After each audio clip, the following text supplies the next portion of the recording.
નમસ્કાર, હું મનીષા, આપ જોઈ રહ્યા છો સ્પાર્ક ટુડે ન્યૂઝ। સમાચારમાં વાત કરીએ તો આજ રોજ વડોદરા શહેરમાં કેન્દ્રીય મંત્રી નારાયણ રાણે મહેમાન બન્યા છે અને વડોદરા શહેરમાં જે કોર બેઠકનું આયોજન કરવામાં આવ્યું છે 238મી આ બેઠક યોજાઈ હતી તેમાં તેઓ મહેમાન બન્યા છે, ઉપસ્થિત રહ્યા છે। તેની વાત કરવામાં આવે તો સાઉથમાં વધુ તે વિસ્તરેલું છે, પરંતુ સાઉથની બાદ હવે ગુજરાત સહિત અલગ અલગ રાજ્યમાં તેનો વિસ્તાર કરવામાં આવે તેને લઈને જ આ બેઠકનું આયોજન કરવામાં આવ્યું હતું। તેને લઈને સંપૂર્ણ માહિતી પત્રકાર પરિષદમાં આપવામાં આવી હતી। આ પત્રકાર પરિષદ યોજાઈ હતી જેમાં રોજગારીને લઈને પણ કેન્દ્રીય મંત્રી નારાયણ રાણે દ્વારા વિશેષ માહિતી આપવામાં આવી છે। સાથે જ મહારાષ્ટ્રની સરકાર વિશે પણ તેઓ દ્વારા ટિપ્પણી કરવામાં આવી છે। બીજી તરફ આડકત રીતે કહ્યું જ હતું કે મહારાષ્ટ્રમાં પણ ભાજપની સરકાર આવશે।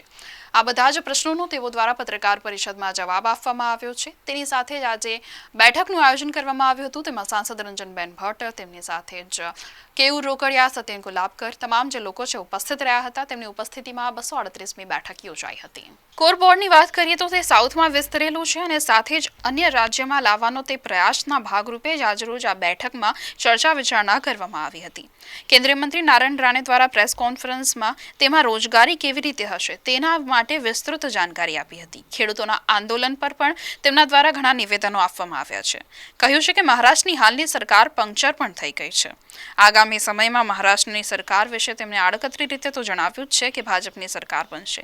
ખેડૂતોના આંદોલન પર પણ તેમણે પ્રતિક્રિયા આપી હતી। આજે કોન્ફરન્સનું આયોજન કરવામાં આવ્યું હતું તેમાં તમામ લોકો ઉપસ્થિત રહ્યા। मन साहब, कुप्पू रामू जी, उपस्थित सभी गुजरात के पत्रकार भाई और सभी दोस्तों, आज मैं गुजरात में आप सभी को मिलने के लिए मगर कोर बोर्ड के मीटिंग में उपस्थित रहने के लिए आया हूँ।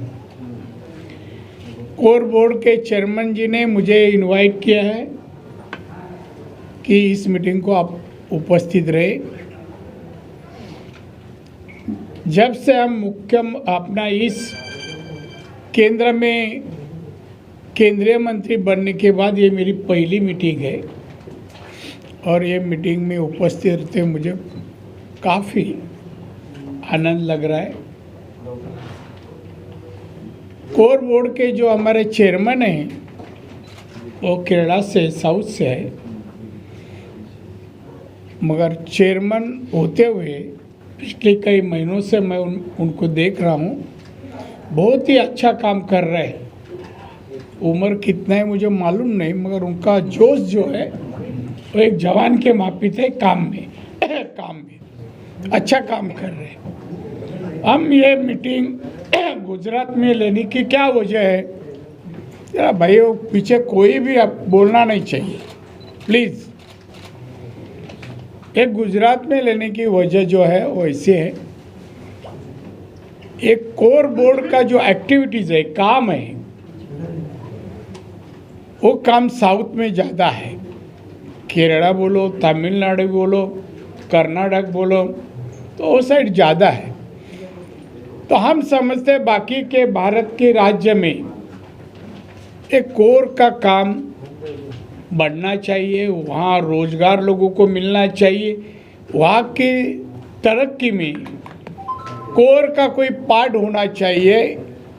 इसलिए इस देश के अलग अलग स्टेट में हम जाना चाहते हैं। उसमें कोर में काम गुजरात का अब तक का बहुत ही कम है, इसलिए ये बैकलॉग हम भरने के वजह से एक रीज़न है, या गुजरात में आज की मीटिंग रखने का वो एक वजह है।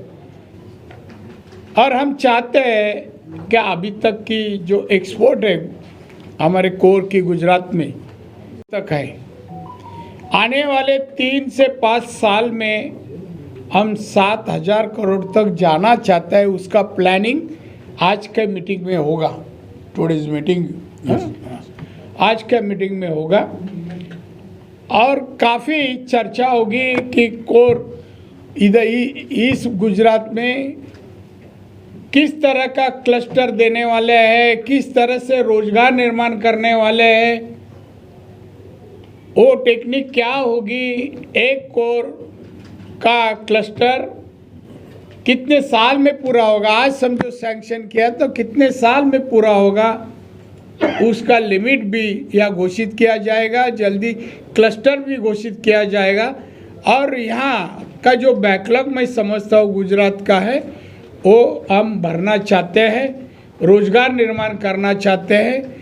या अभी तक की मेरे से मुझे जानकारी के मुताबिक 58 लाख रोजगार तैयार कर चुके हैं, बराबर ना? कुछ फिगर है, करेक्शन करना है तो करो आप लोग। 58 लाख हम बढ़ाना चाहते हैं। और उसी तरह हमारा काम इस कोर बोर्ड का अभी तक जो चला है, सभी मेंबर आएंगे। कोर बोर्ड काफ़ी अच्छा काम कर रहा है, देश में काफ़ी रोजगार निर्माण करने का काम किया है। माननीय पंतप्रधान मोदी साहब अपने कोर से या हमारे सूक्ष्म लघु मध्यम उद्योग विभाग से जो काम चाहते हैं उस तरह का काम हम करना चाहते हैं। जो हमारे पंतप्रधान जी कहते हैं कि हम महासत्ता बनने जा रहे हैं, तो हम समझते हैं हमारा डिपार्टमेंट जिसमें कोर है, डिपार्टमेंट है, कोर बोर्ड है, वो डिपार्टमेंट महासत्ता के लिए हमारा देश जाने के लिए हम जो उद्योग है हमारे विभाग में, सूक्ष्म है, लघु है, मध्यम है, वो सभी उद्योजक को प्रोत्साहित करना, फाइनेंस करना, ये हम उसी तरह ये उद्योजक तैयार करना, रोजगार बेकारी है वो ख़त्म करना और देश की जीडीपी किस तरह बढ़ती है या बढ़ाना, ये हमारे डिपार्टमेंट का काम है। अभी तक जो काम हुआ है उसके बारे सभी जानकारी आगे आपको मिलेगी, लिखित मिलेगी। मगर इसके बारे में आपको कुछ पूछना है, क्वेश्चन आप पूछ सकते हैं। इसके बारे में क्या किया? देखिए उसमें सूक्ष्म बोला तो माइक्रो स्मॉल हो गए उद्योजक और उसमें बंद हो गए, तो उनको फिर चालू करने के लिए क्या करना चाहिए उसकी एक कमेटी मैंने तैयार किया है। आने वाले कुछ ही दिनों में, महीनों में नहीं, वो अपना रिपोर्ट सबमिट करेंगे, किसको फाइनेंस देंगे तो वापस खड़े हो गए, कहाँ का तो कामगार सभी चले गए, टेक्निकल कामगार भी चले गए, तो उसको वापस कितने महीने में लाना है, ये सब प्लान हम बनाए हैं। आने वाले कुछ महीनों में हम वो डिक्लेयर करेंगे और उनको लगने वाली सभी मदद ऐसे बिजनेसमैन को, ऐसे उद्योजक को देने वाले हैं।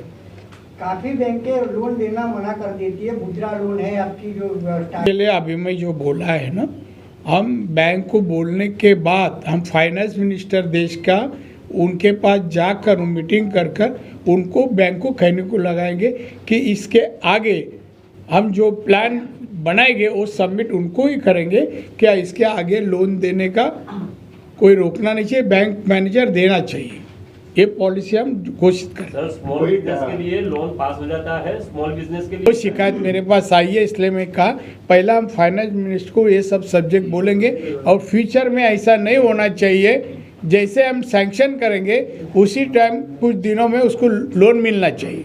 और कोई टैक्स ब्रेक ऐसा कोई प्रपोजल है टैक्स ब्रेक देने के लिए? नहीं, वो तो फाइनेंस करता है। बट आपने कोई प्रपोजल आपकी ओर से? नहीं एमएसएमई के लिए है ना, एमएसएमई के लिए तो भी हमें फाइनेंस को ही बोलना पड़ता है ना, डिक्लेयर वो करेंगे ना। So, आपकी ओर से तो कोई प्रपोजल गया है कि अभी तक नहीं, अभी मेरे को 2 महीना हो गए हैं, राइट। कुछ महीने होगा तो वो भी मैं पुश करूँगा।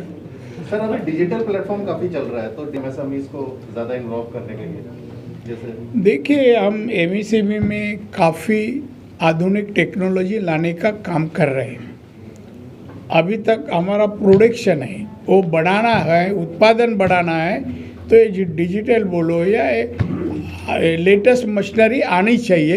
ये हम इसमें हमारे इसमें हम जो अभी लोन देंगे तो लेटेस्ट आप जो करें डिजिटल टाइप मशीनरी भी देंगे लोन पे, तो वो हम लोगों ने डिसीजन ले लिया है। सर जो 20 लाख करोड़ का पैकेज दिया था कोरोना का नहीं आया है, देखिए उसका ब्रेकअप अभी मेरे पास भी नहीं है, मगर जैसे हमारे डिपार्टमेंट को 4.5 लाख तक पैसे मिले थे, उसमें से 3 लाख करोड़ तक खर्चा हुए हैं और 1.25 लाख तक अभी अलग अलग काम के लिए पेंडिंग है, काम चालू है। सर ये मुद्दे से हटके थोड़ा दूसरा मुद्दे पे पूछना चाहता हूँ आपसे। जिस तरह से आज किसानों ने आने वाले विधानसभा जो चुनाव है यूपी और सब मानते हो उसके वजह से ये पूरा किसान आंदोलन फिर से खड़ा किया जा रहा है, फिर से उसको उग्र बनाया जा रहा है? इसका जवाब एक्चुअली मैं नहीं देना चाहिए, मगर आपने पहला एक क्वेश्चन पूछा तो मैं उनको जवाब जरूर दूंगा। ये किसान आंदोलन है या हमारे विपक्ष का राजनीति है? आंदोलन है ना, क्यों किसान जिस विषय पर आइए बैठिए प्लीज़, और एक कुर्सी रखो, हाँ और एक चाहिए और ला के रखो, बैठिए प्लीज़। जो किसान जो आंदोलन कर रहे हैं वो किसानों को करवाते हैं अपोजिशन के लोग। जो अमेंडमेंट कानून में हुई है वो हमारे किसानों के हित में है। तो मैं समझता हूँ किसानों के हित में किसान अपना क्रॉप तैयार करने के बाद दुनिया में कहाँ भी बेच सकता है।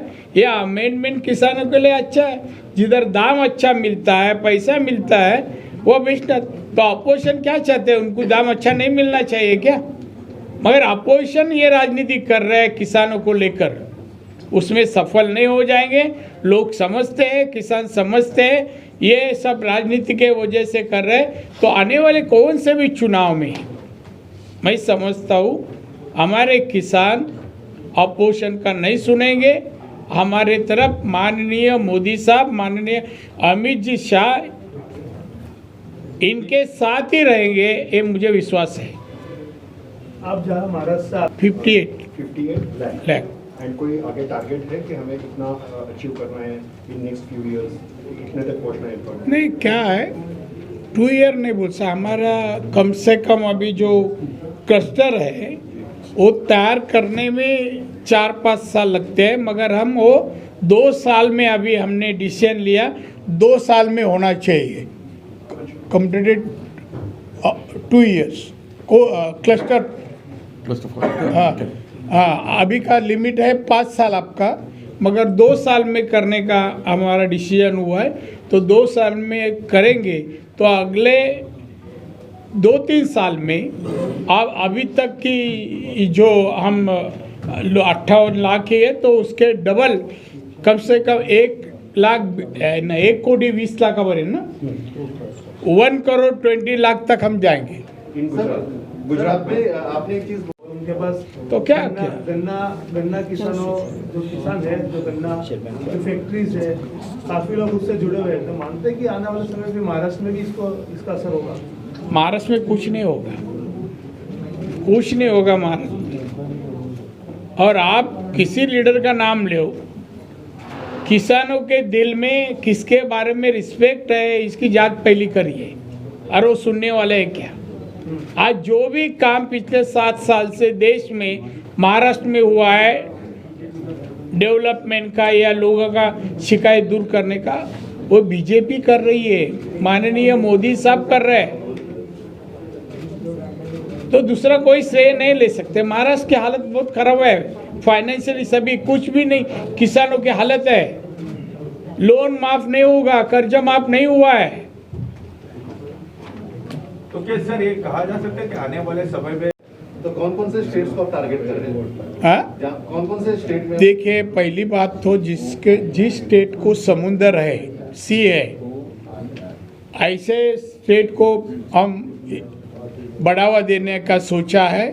उसके बाद जहाँ नहीं है और बेकारी ज़्यादा है तो वहाँ का साउथ का जो हमारा मटेरियल है वो हम जिधर समुद्र नहीं है या कोर नहीं है उस एरिया में लेके जाना चाहता है, और साउथ से सब मटेरियल हम वहाँ पहुँचाएंगे और फैक्ट्री वहाँ चालू करेंगे।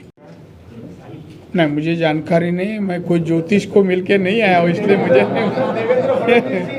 देवेंद्र फडणवीस जी बोल चुके हैं कि शिवसेना हमारा पुराना साथी है, आने वाले समय में भी वो साथी बन सकता है। उस तरफ से शिवसेना के महाराष्ट्र के मुख्यमंत्री उद्धव ठाकरे उन्होंने भी कहा है कि शिवसेना हमेशा हिंदुत्व की विचारधारा से मानता है और वो बीजेपी के साथ पहले भी था, अभी भी रह सकते हैं और आने वाले समय में भी हम जुड़ सकते हैं। भाई आप साहब, मानते हो कि वो जुड़ेंगे तो कहीं ना कहीं आपको दिक्कत होगी?